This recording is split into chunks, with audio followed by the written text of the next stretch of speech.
Apa yang membuat sampean jatuh cinta dengan pramuka? Sebenarnya kalau melihat dari saya masih di TK, SD, sampai SMP, Oke. mungkin hampir sama, Mas. Sama juga. Hampir sama. Bosen gitu, males juga. Saya itu mencintai pramuka ketika saya masuk di dunia pendidikan. Masuk di pendidik, ternyata, wah, saya harus bisa nih masuk di pendidikan. Saya sering, Mas, bolos dulu ketika ada ekstrakurikuler pramuka. Saya bolos karena mungkin dulu kalau bukan di pelajarannya sih. Mungkin saya kurang cinta, bukan kurang cinta ya. Kurang dari pembina ini mungkin masih banyak yang belum menguasai. Oke. Jadi mungkin Materinya itu aja. nah, gitu. Oke. Pramuka itu kan pembina ya istilahnya ya. Pembina pramuka ya. Pembina Itu pramuka. pendidikannya seperti apa sih? Siapa saja yang bisa menjadi pembina pramuka dan apakah ada ketentuan khusus, ada sekolah khusus atau gimana? Karena kan nggak ada nih kuliah jurusan kepramukaan kan nggak ada ya? Nggak ada. Nggak ada kan? Nggak ada. Itu spesialnya pramuka. Itu salah satu spesialnya pramuka. Pembina pramuka itu harus gini, harus gitu, harus. Nah, di sini siapa yang boleh menjadi pembina? Pembina itu boleh dilakukan oleh siapapun. Siapapun. Karena di sana, tapi ada syarat. Ada Syaratnya apa? Ketentuan khusus untuk menjadi pembina itu, diantaranya umurnya itu juga tidak di usia Remaja? peserta didik. Oke. Jadi ada harus di atasnya tinggi gitu ya. Lebih di atasnya. Mungkin bisa dikatakan ketika masih menduduki bangku kuliah. Nah, ini spesialnya lagi untuk saya dulu masih SMA tapi sudah menjadi pembina. Karena aktif di Karena kebetulan dulu itu saya kuliah sambil bekerja di sekolah. Nah, mungkin di sana. Oke. Nah, lalu syarat khusus yang kedua itu ada pendidikan. Jadi menjadi pembina itu tidak harus berseragam tok, iya. Modalnya harus berseragam.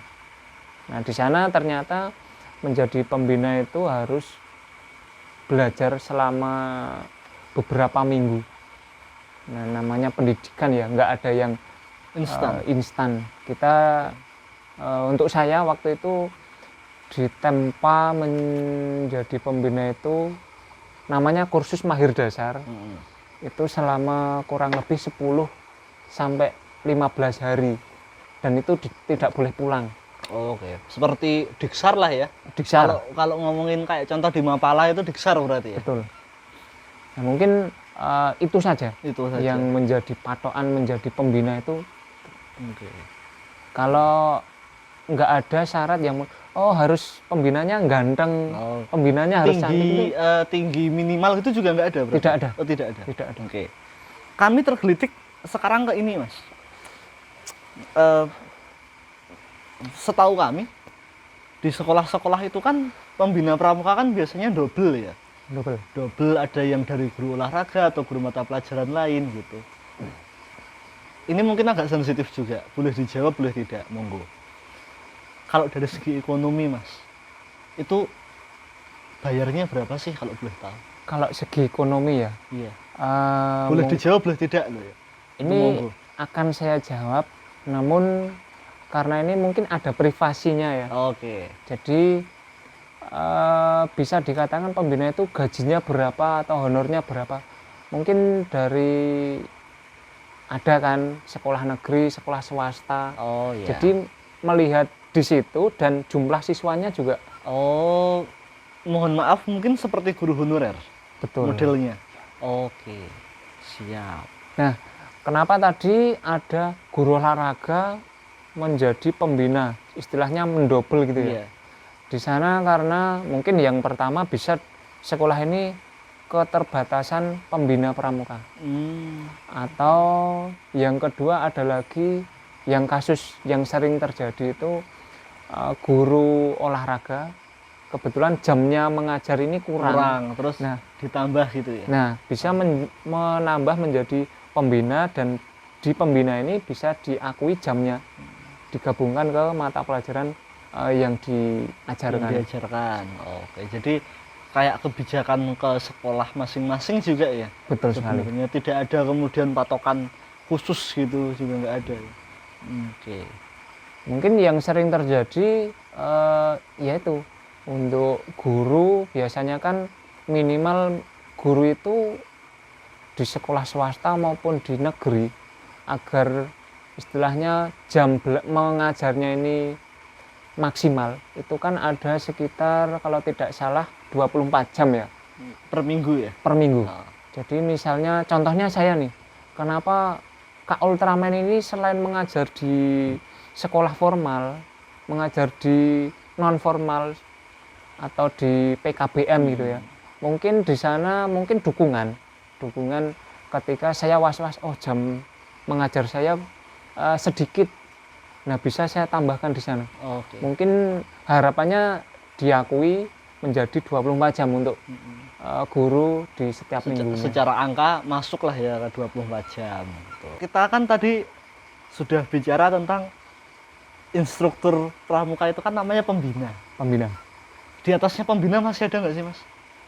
Atau mentok siapapun pengajar pramuka itu namanya pembina?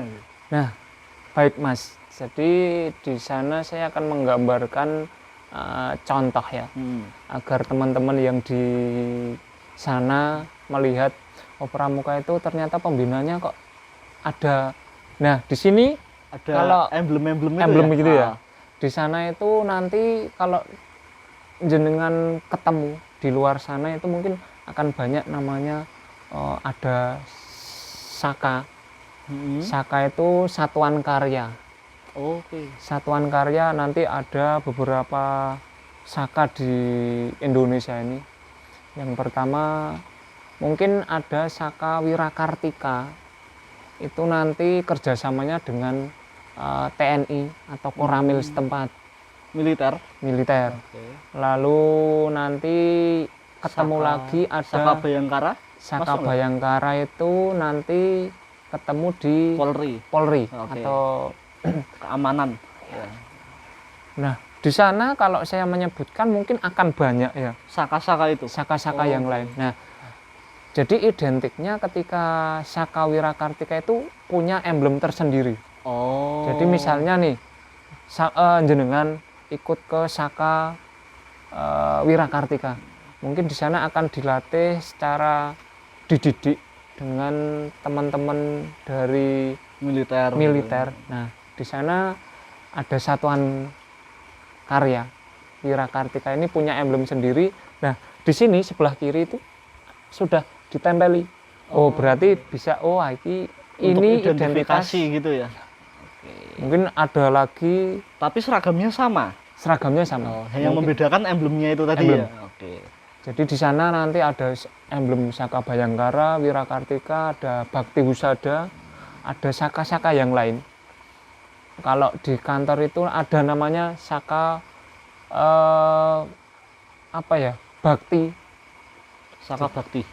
Saka Bakti di situ ada emblem sendiri. Jadi sifatnya ada di kantor.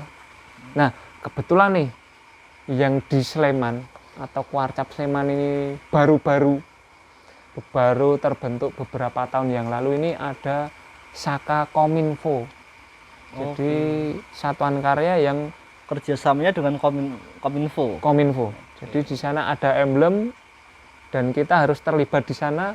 Nah, kita harus intinya di situ kita punya modal dasar untuk misal nih ketika kita sudah lulus, bisa jadi kita akan termasuk, bisa saja masuk di sana sebagai rekrutan pegawainya sana. Nah, lulus sebagai pembina begitu. Kalau pembina atau gimana? Atau lulus sebagai peserta didik?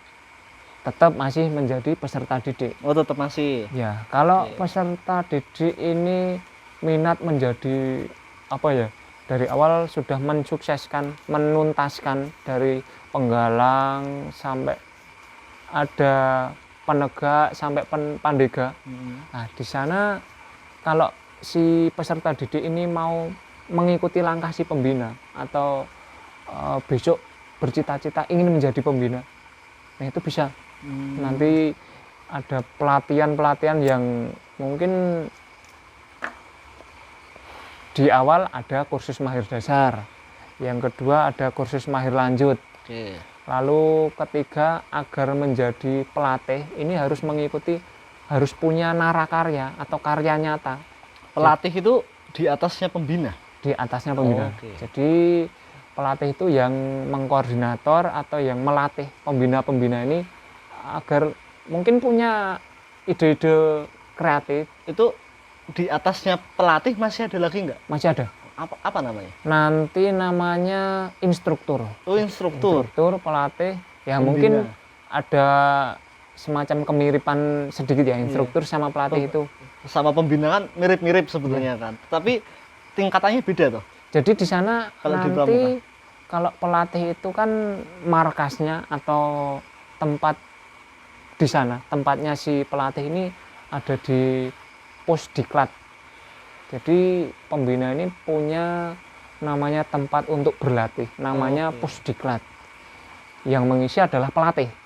Jadi wadah dari pembina-pembina itu nanti dimasukkan di sana. Jadi kayak trainernya gitu ya? Trainernya. Oh, oke. Jadi ya mungkin doakan saja beberapa tahun yang akan datang. Mungkin karena pandemi ini ya, karya nyata saya belum bisa diwujudkan. Oke.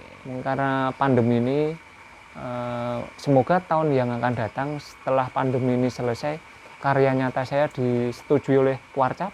Amin. Sampai saya menjadi bisa naik ke pelatih. Oke. Harapan saya di sana. Amin. Ini terakhir Mas. Siap. Yang ingin mungkin lebih ke